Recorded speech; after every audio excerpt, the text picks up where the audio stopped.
Hey guys, if you're watching this, you're probably one of the millions of people around the world struggling with the often debilitating symptoms of irritable bowel syndrome, or IBS.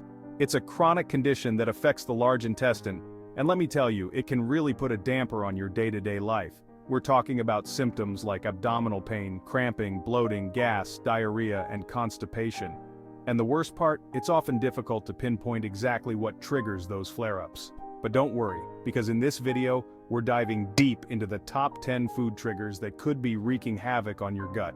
We'll break down each one, explain why it can be problematic, and give you some practical tips on how to manage your symptoms. So, if you're ready to take control of your IBS and start feeling like yourself again, keep watching. First up, we're tackling a big one: dairy. Now, dairy products like milk, cheese, and ice cream are staples in many diets, but for those with IBS, they can be a major trigger. Why? Well, it all comes down to a little something called lactose. Lactose is a sugar found in dairy products, and many people with IBS have difficulty digesting it. This is known as lactose intolerance. When lactose isn't broken down properly in the small intestine, it travels to the large intestine, where it ferments and produces gas.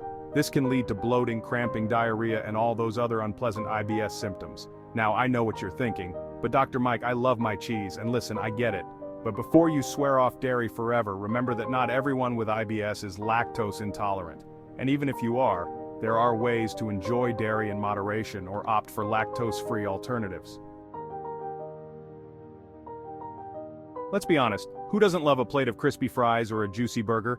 But when it comes to IBS, fried foods are like public enemy number one. These greasy culprits are loaded with fat, which can be incredibly difficult for your digestive system to handle, especially if you're already prone to IBS flare-ups. The high-fat content slows down digestion, meaning food sits in your stomach longer, leading to that uncomfortable feeling of fullness, bloating, and even nausea. Plus, fried foods are often low in fiber, which is essential for keeping things moving smoothly through your digestive tract.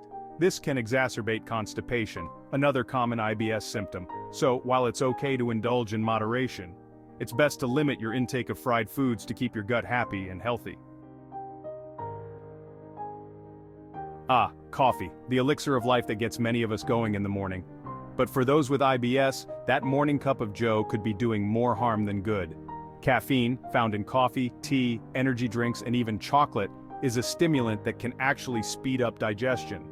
Now, you might think that's a good thing, but when it comes to IBS, faster isn't always better. Caffeine can stimulate muscle contractions in the intestines, which can lead to diarrhea, especially if you're already prone to it. It can also worsen symptoms like abdominal pain and cramping. I'm not saying you have to give up caffeine entirely, but moderation is key. Chapter 4: Alcohol and IBS, a recipe for disaster. Let's talk about alcohol, another common IBS trigger that can really throw your gut for a loop. Alcohol is a diuretic, which means it dehydrates you. And when you're dehydrated, your body has a harder time digesting food properly, which can lead to constipation. But that's not all. Alcohol can also irritate the lining of your stomach and intestines, leading to inflammation and a whole host of unpleasant symptoms like nausea, vomiting, diarrhea, and abdominal pain. And if you're thinking, well, maybe just one glass of wine won't hurt, think again.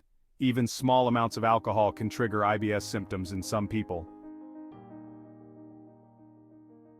Chapter 5: Artificial sweeteners, the not-so-sweet truth. Artificial sweeteners are often touted as healthier alternatives to sugar, but for those with IBS, they can be a recipe for digestive distress.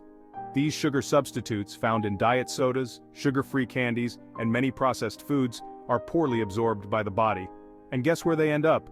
You got it, the large intestine. Once there, they're fermented by bacteria, leading to gas, bloating, and diarrhea. Some common artificial sweeteners to watch out for include aspartame, sucralose, and saccharin.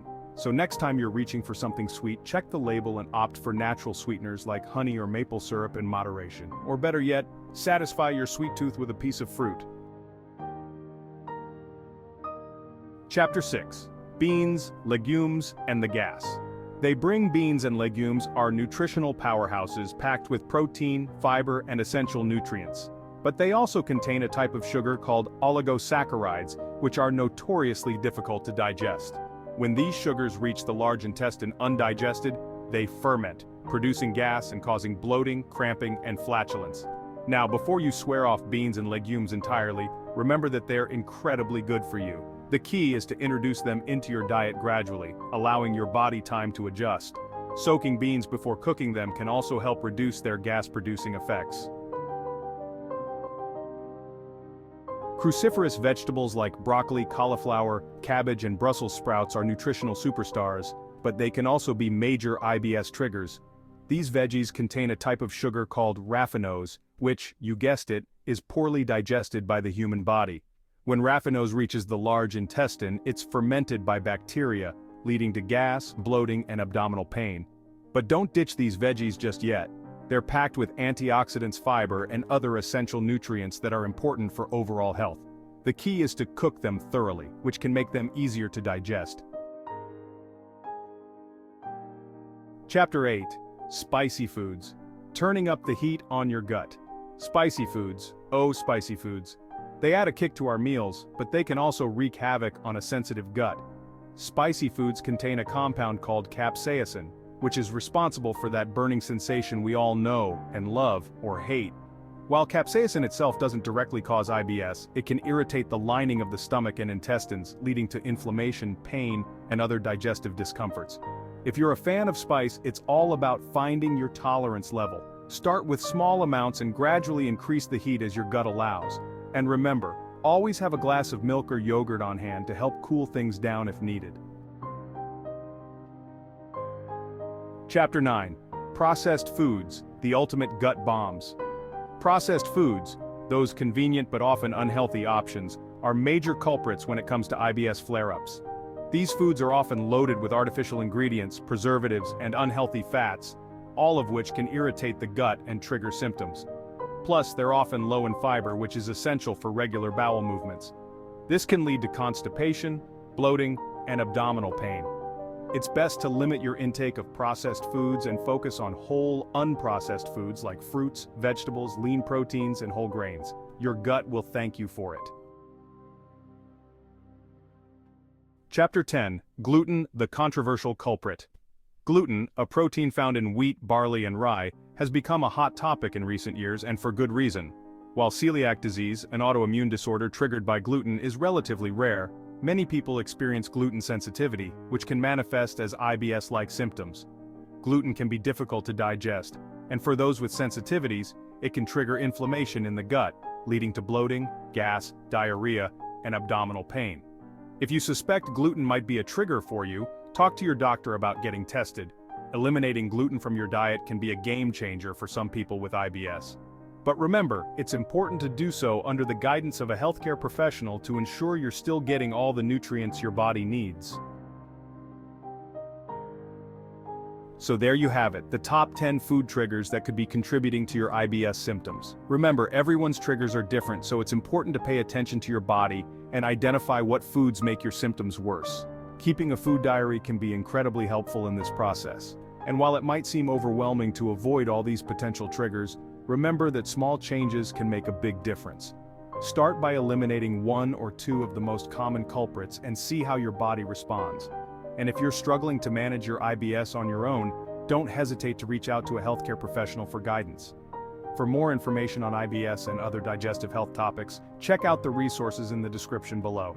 Don't forget to like this video if you found it helpful, subscribe to my channel for more health and wellness tips, and hit that notification bell so you never miss an upload. Stay healthy, everyone.